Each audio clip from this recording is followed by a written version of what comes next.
बिस्मिल्लाहिर्रहमानिर्रहीम अस्सलाम वालेकुम दोस्तों। चैंपियंस ट्रॉफी 2025 के लिए पाकिस्तान के स्क्वाड का ऐलान कर दिया गया। काफी ज्यादा डिले के बाद पाकिस्तान का स्क्वाड जब सामने आया तो अब इस स्क्वाड को फ्रॉम ऑल क्वार्टर्स तनकीद का निशाना बनाया जा रहा है। खास तौर पर पाकिस्तान के जो फॉर्मर क्रिकेटर्स हैं वो पाकिस्तान के स्क्वाड को तनकीद का निशाना बना रहे हैं, specially the inclusion of Faheem Ashraf out of the blue. जिस तरीके से फहीम अशरफ को पाकिस्तान के स्क्वाड का हिस्सा बनाया गया, उसके साथ साथ खुशदिल शाह की इंक्लूजन, उस्मान खान को कहां से पाकिस्तानी टीम में इंक्लूड कर दिया गया, इन तमाम तर हवालों से आज की इस वीडियो में बात करते हैं। खास तौर पर वसीम अकरम ने एक कड़ी तनकीद किया पाकिस्तान के स्क्वाड के ऊपर। वसीम अकरम ने कुछ ऐसी बातें की हैं जो कि सुनने से ताल्लुक रखती हैं और उसके साथ साथ वसीम अकरम ने यह भी सवाल उठाया है कि पाकिस्तान के लिए ओपन कौन करेगा और उसके साथ साथ सजेशन भी दिया है कि पाकिस्तान के लिए ओपन किसको करना चाहिए। आज की इस वीडियो में इस सवाल से बात करते हैं, मगर सबसे पहले आप लोग दरख्वास्त है कि अगर न्यू व्यूअर्स है तो जल्दी से हमारे यूट्यूब चैनल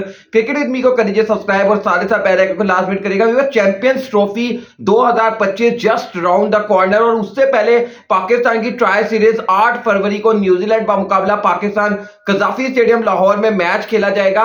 पाकिस्तान के जो स्क्वाड का ऐलान किया गया ऑलरेडी बता दिया गया कि यही 15 रुकनी स्क्वाड जो है वो चैंपियंस ट्रॉफी से पहले सह मुल्की सीरीज जो खेली जाएगी उसमें भी पार्टिसिपेट करेगा।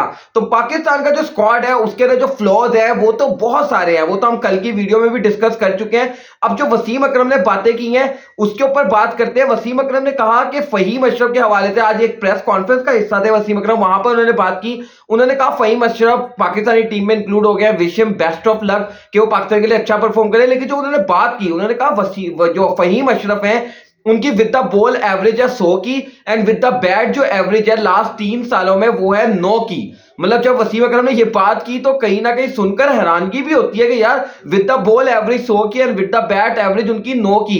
और उसके बाद फहीम अशरफ को पाकिस्तानी टीम का हिस्सा बना दिया गया आउट ऑफ द ब्लू। जैसे कि मैंने कहा ना कि आउट ऑफ द ब्लू ये फैसला हुआ है क्योंकि आप ये चीज चेक करें, बात हो रही थी आमिर जमाल की एज एन ऑलराउंडर उनको इंक्लूड किया जाएगा, फिर बात हो रही थी कि जी अब्बास अफरीदी को एज एन ऑलराउंडर इंक्लूड किया जा सकता है। मैं तो यहां पर लगातार बैठकर वीडियो में बात कर रहा था, मोहम्मद वसीम जूनियर की बात कर रहा था कि उनको इंक्लूड कर लिया जाए। लेकिन आप एक चीज चेक करें, पाकिस्तान क्रिकेट का ये खासा रहा है कि हम लोग जो है ना आउट ऑफ द ब्लू जाकर किसी ना किसी प्लेयर को अपने चैंपियंस ट्रॉफी या वर्ल्ड कप स्क्वाड का हिस्सा बना ही देते हैं। पहले हसन अली के साथ ये सीन चलता था कि सब कहते थे जी कोई आए ना आए, हसन अली तो पाकिस्तानी टीम में आ ही जाएंगे। इस दफा राणा जी की एंट्री हुई है और फहीम अशरफ को पाकिस्तान के स्क्वाड में जगह दे दी गई है। तो एक तो ये जो ऑब्जेक्शन उठाई है वसीम अकरम ने, उसके बाद जो बड़ी बात की है वसीम अकरम ने वो ये की है कि यार पाकिस्तानी टीम में इस वक्त पर कोई भी स्पिनर नहीं है अलोंग विद अबरार अहमद, मतलब अबरार अहमद के साथ जो गेंदबाजी कर सके।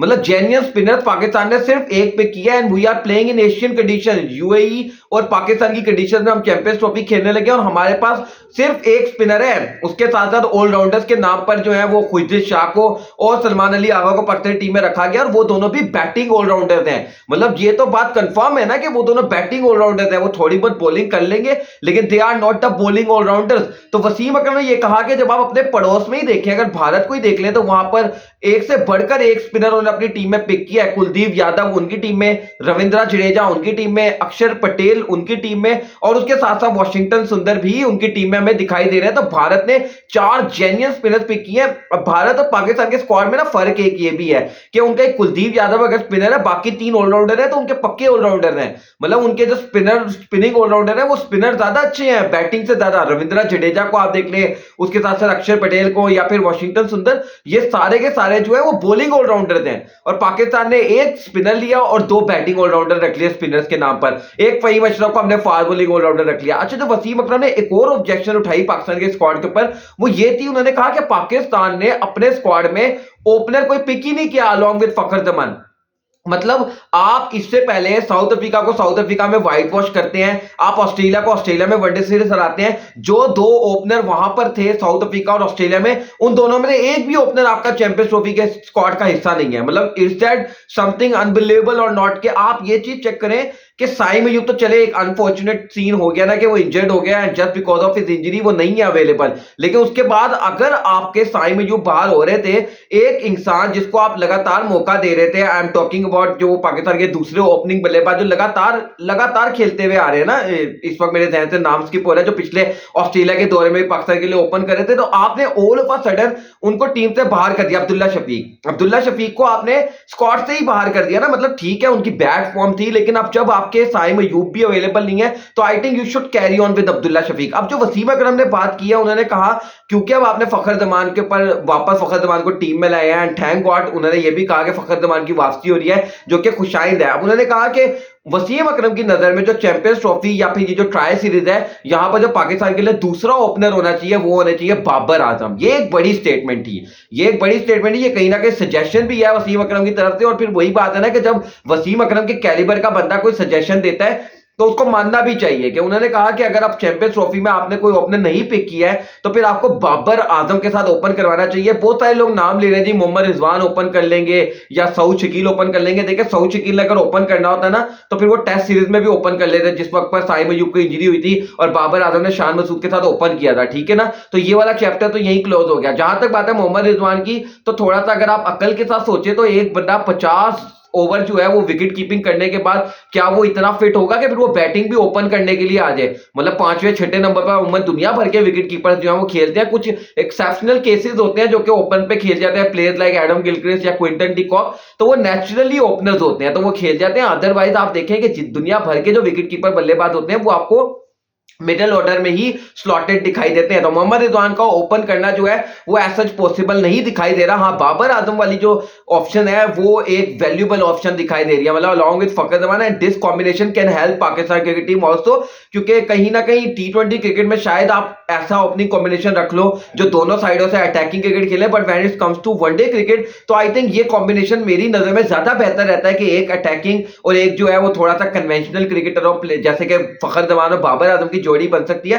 तो ये वसीम अकरम ने बातें की हैं। कहीं ना कहीं देखा जाए ना व्यूअर्स, अगर आप वसीम अकरम की पूरी प्रेस कॉन्फ्रेंस को उठा के देखें तो मोस्टली उन्होंने पाकिस्तान के स्क्वाड को तनकीद का निशाना ही बनाया है। मतलब ऑनेस्टली अगर आप देखें तो तनकीद का निशाना बनाना बनता भी है कि पाकिस्तानी टीम में हमने 5 फास्ट बॉलर्स पिक कर लिए यार। मतलब अगर आप फहीम अशरफ को भी इंक्लूड कर लें तो 5 फास्ट बॉलर और एक भी ढंग का ऑलराउंडर हमारे पास नहीं है। मतलब दुनिया के पास जहां 3-3 4-4 ऑलराउंडर है, चाहे वो स्पिनर और फास्ट बॉलर को अगर मैं मिलाकर बात करूं, हमारे पास एक भी ढंग का ऑलराउंडर नहीं है ऑनेस्टली।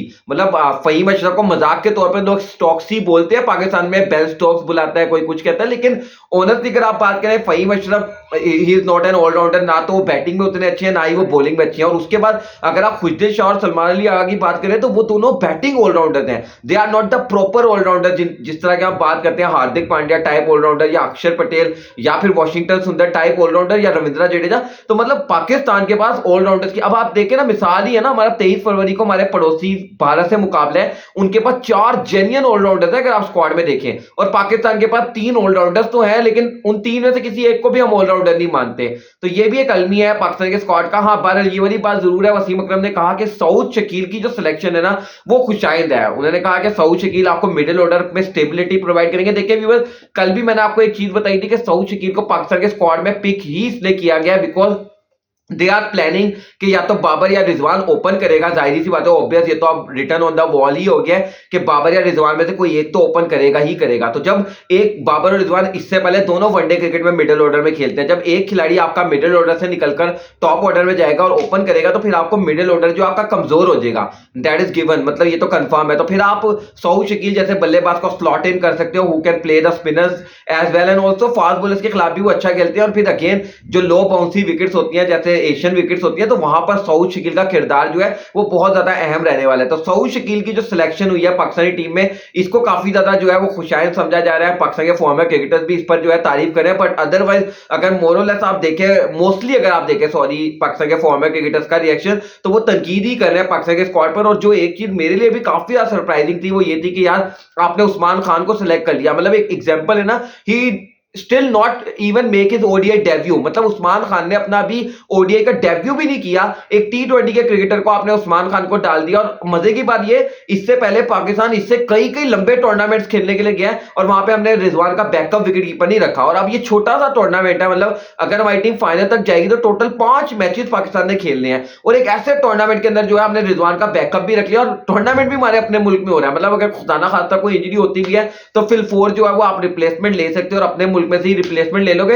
हमने तब जो है वो रिजवान का विकेट कीपर उस्मान बैकअप जो है वो उस्मान खान को रख लिया। हालांकि यहां पर जो है ना सुफियान मुकीब की सिलेक्शन हो सकती थी, मतलब अगर आपने राणा जी को सिलेक्ट करना भी था, आपने तैया कर लिया था या आपने जो है मोहम्मद हसनैन को रखना ही था हर हाल में, तो आप उस्मान खान को ना रखते और उसकी जगह जो है सुफियान मुकीम को रख लेते। तो खुशदिल शाह की सिलेक्शन, चले लोग उसको भी तनकीद कर रहे हैं खुशदिल शाह की सिलेक्शन को, लेकिन मेरे लिए आई थिंक खुशदिल शाह की सिलेक्शन बेहतर है क्योंकि एक फिनिशर भी आपको मिल गया, एक स्पिनर भी आपको मिल गया। कहीं ना कहीं मतलब अगर अब आपने स्पिनर रखना ही नहीं था, आपने ठान ही ली थी, तो चले फिर जो खुशदिल शाह की ऑप्शन है वो एक बेहतर पाकिस्तान के लिए ऑप्शन साबित हो सकते हैं। बहरहाल व्यूअर्स, वसीम अकरम की राय से आप किस हद तक इत्तेफाक करते हैं और खास तौर पर जो उन्होंने एक सजेशन दिया है पाकिस्तान क्रिकेट टीम को कि भाई साहब आप बाबर आजम से ओपन करा लें अलॉन्ग विद फखर जमान, तो ये कैसी ओपनिंग कॉम्बिनेशन रहेगा चैंपियंस ट्रॉफी या ये जो आने वाली ट्राई सीरीज है, इस हवाले से कमेंट सेक्शन में जरूर बताइएगा। वीडियो को लाइक करके चैनल को सब्सक्राइब करेगा, बेल आइकन को लाजमी करेगा। मुलाकात करते हैं नेक्स्ट वीडियो में, तब तक के लिए अल्लाह हाफिज।